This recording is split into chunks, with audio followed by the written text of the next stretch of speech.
moral obligation is planetary humanism to be concerned about the planet Earth, in which we're all a part, its preservation, its of the environment, but also of well, maybe I don't need that. But also, but also the effort to consider every person on the planet part of the world community, and I think we share the same motivation. This is again the beginning. Okay, all right.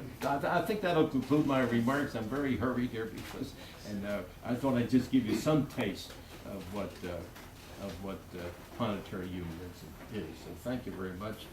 If you have any questions or comments, let me open the floor to those now before we proceed. Questions, comments, criticisms? Anyone have any questions, comments?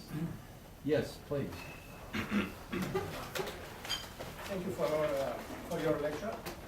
I want to ask you a question to you. Is your plea for secular humanism an implicit plea for an hierarchy between the secular man and the religious man?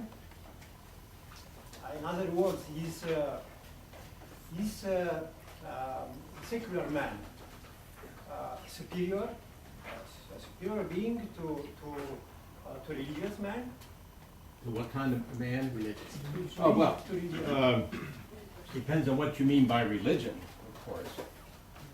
Some people talk about spiritual. Facing a transcendent. Yeah. Well, I think the secularization of life since the Renaissance, actually you can trace it back to the Greeks and the Romans, pagan civilization. So many of us are still pagans, of course. We go back to Greece and Rome through the Renaissance. The development of modern science is part of that. The development of democracies in the world and the struggle for them in England and France and the United States and elsewhere, and the Enlightenment.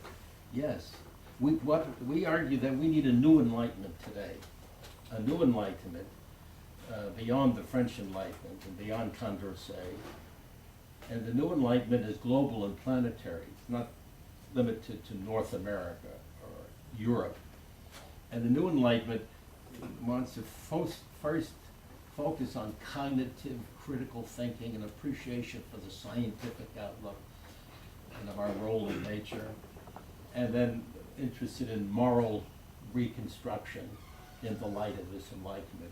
And the old-time religions, in our view, expressed the nomadic civilizations of small tribes on the eastern shores of the Mediterranean. I mean, Christianity, Judaism, Islam, expressed earlier social conditions and the knowledge that they had at that time. We have to go beyond that. We cannot be restricted and restrained by these ancient mythologies which persist today. So yes, I say the secularization of values goes hand in hand with the development of science and a new morality. Allow me to be more concrete. No, I like that criticism. Go ahead. Here we have, I'm telling you two persons, X and Y. Y, Y. X is a Christianist, Christian individual, Yeah. Christian individual, and Y is secular. Yeah, but it depends on what you mean. It's secular, different kinds of Any secularization. hierarchy between these two persons? Well, no, there's overlap, and I think religious institutions have been influenced by the secularization process, which has liberated humans in the modern world. But I'm talking about secularization, which develops cognitive understanding, scientific appreciation, and moral development. It's not any kind of secularization. I'm talking about a special kind of humanistic secularization, a humanization of the human person. Yes, yes. You mentioned the Universal Declaration of Human Rights. Yeah, please talk loud. You mentioned the Universal Declaration of Human Rights Yes. as being the pinnacle and kind of the Well, it's a very convergence of all. important document, But- 1948. Yeah, but the problem is that when this declaration was signed, the world was very different, and all those cultures that were still under colonial rule didn't have anything to say. So cultural relativists will say that that doesn't represent the entirety of human. No, well, I think we have to go So how do you- beyond. There are others, yes, to go beyond. And in my writings, you have that, my book Forbidden Fruit, would you have a picture of that? Because I develop a new human rights and responsibilities, maybe you don't. Okay, well, I think we have to update rights. I mean, for example, just one illustration, the gay movement is not mentioned there, same-sex marriage and so on. So, and this has to apply to handicap, the age, to children, we have to extend that, yeah. But how It's do a you- model, it's not a fixed in stone, but they're very precious, these human rights. Because a lot of the non-Western cultures would say that all these values are actually Western values It's that not should. human, it's not Western culture. I think we've reached the stage where we have to find common ground, Yeah. which we live in the same civilization, and we can compete in the same civilization. Yes, we can, I disagree. Okay, does that answer your question? Okay. We have to go to the next speaker, I'm sorry. I have Yes, stand up, please. Speak loud. Last Uh, question. Okay, last question. last question. You talked about freedom of choice. Freedom of Freedom what? of choice. Freedom of choice, Yes. yes. At global level, do you really think that maximizing the freedom of choice would make the world a better place? Yes, indeed, of course. Do you want someone to tell you what to believe or think or how you ought to live? Do you want a maximization of autonomy? Obviously, we live in a society, so we have to restrict our behavior. We establish laws and so on. But Exactly. And without nonetheless, laws, the capacity of individual to be, to become, in his or her own terms is vital. Yes.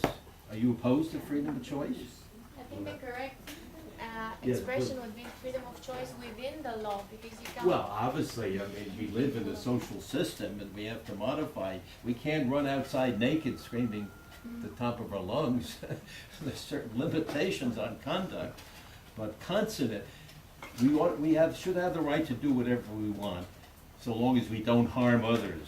so there is freedom of choice. Impose within that limits. upon society. So you want a free society where in your own private life you have a maximization of freedom to fulfill your talents, your inclinations, your interests, whatever they may be, poetry, science, the arts. So there is a There's maximization gonna of be freedom of choice, maximization of choice in a but good within limits. society. And who establishes that limit? Well, you know, the democratic societies already have established this. I mean, in France and Germany and England, United States, you have maximization of freedom today. We're talking about a pluralistic society, which allows for the multiplicities of lives of people, if you can, and provide the opportunities to find your own meaning in life and to discover the good life in your own terms. And that notion of separation means human beings have dignity, because we accept their differences, idiosyncratic differences, their uniqueness. And that's the basic principle of a democratic, an open, pluralistic, democratic society. Thank you, Deputy. Well, thank you very much. I totally-